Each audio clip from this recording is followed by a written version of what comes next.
2017 में एक लड़की का रेप बलात्कार किया जाता है। इससे पहले उसके पिता को मार दिया जाता है।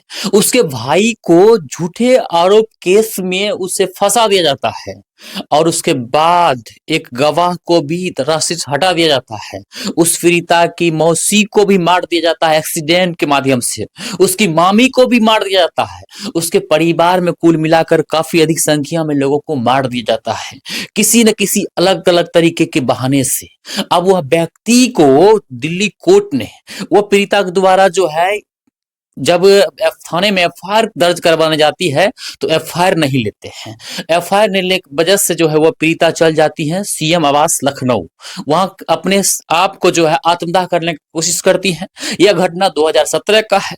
जो उसके बाद जो है जाकर के जो केस को दायर किया जाता है, एफआईआर को दर्ज किया जाता है। वो पीड़िता के द्वारा जो है हाई कोर्ट के से अपील किया गया कि उसके केस को जो है कि किसी अदर स्टेट में दे दिया जाए ताकि उसे न्याय मिल सके, न्याय की उम्मीद जग सके। क्योंकि उस पीड़िता को उत्तर प्रदेश में न्याय की कुछ उम्मीद नहीं लग सकता, उसे उम्मीद नहीं लगता कि उसे नहीं लग सकता था कि उसे न्याय मिल सकेगा।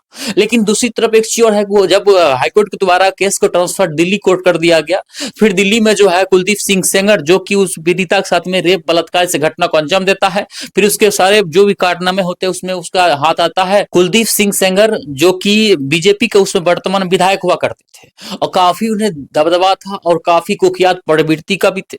और उसके बाद जो है कोर्ट ने उसे जो है वहां पे दिल्ली कोर्ट ने उसे ऑर्डर पास कर दिए कि ऐसे दरिंदे को व्यक्ति को जो है हमेशा जेल में बंद ही रहना जरूरी है, ताकि जो है ऐसे व्यक्ति समाज जाने के बाद जो है समाज दूषित हो जाएगा और समाज में काफी लोग कल्पित हो जाएगा। ऐसे से दरिंदे की वजह से ही बेटियां को लोग अधिक तक जो है अपराधी का मन बढ़ जाएगा।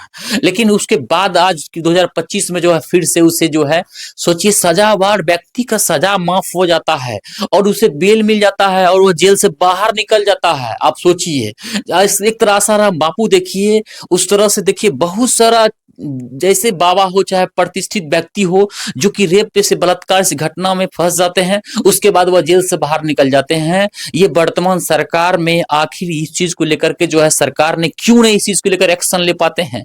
आखिर सवाल तो खड़ा होता है दिल्ली के लॉ एंड ऑर्डर नहीं कानून व्यवस्था के ऊपर, सवाल खड़ा होता है उत्तर प्रदेश के कानून सरकार के ऊपर। एक तरह से योगी जी कहते हैं कि हमारे यहाँ जीरो टॉलरेंस है, बेटियां पढ़ने में शिक्षा में बहुत आगे चल रही हैं, बेटियां को बहुत सारा अधिकार मिला हुआ है। अब बेटी क्या अधिकार मिला, यहाँ तक ही नहीं आपको जान के आश्चर्य होगा। दूसरी चीज जो हो जाता है, रेप पीड़िता के परिवार के द्वारा जब दिल्ली के इंडिया गेट पर प्रदर्शन करते हैं कि फिर से उसे न्याय की उम्मीद जगे, फिर से इसको सुनवाई किया जाए, तो दिल्ली पुलिस के द्वारा उसे अरेस्ट कर लिया जाता है, उसे उठा लिया जाता है। आप समझिए उस पीड़िता के अंदर में कितना भय का माहौल होगा। उन्होंने स्पष्ट रूप से कहा कि हमें धमकियां पर धमकियां मिल रही है। आप समझिए कि ये कितना बड़ा दरिंदे व्यक्ति हैं और इनका कितना बड़ा गुर्गा हो गए इसके समूह में शामिल। हालांकि इसके ऊपर हम कोई ज्यादा टीका टिप्पणी नहीं करना चाहेंगे।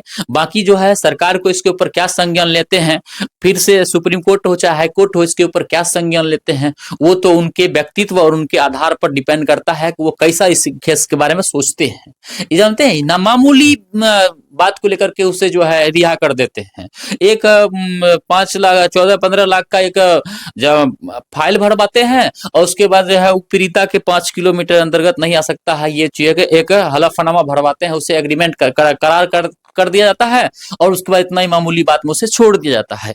आप इसे समझिए। हालांकि इसमें विस्तार से हम बातचीत नहीं करना चाहिए क्योंकि बहुत सारा विस्तार से अगर आप लोग को बताने की कोशिश करेंगे तो बहुत सारा लोगों को लगेगा कि नहीं हम जो है बीजेपी के विरोध में बोल रहे हैं, हम मोदी जी के विरोध में बोल रहे हैं, लेकिन हम ऐसा नहीं कर रहे हैं। हम तो व्यक्तिगत रूप से कुलदीप सिंह सेंगर जैसे दरिंदे के बारे में जरूर 2 लाइन हर व्यक्ति को आज बोलना चाहिए। पूरे भारतवर्ष के हर एक 145-146 करोड़ जनसंख्या के हर व्यक्ति को बोलना चाहिए कि ऐसे से दरिंदे की वजह से जो है आज बेटियां के ऊपर आए दिन अत्याचार होते रहता है।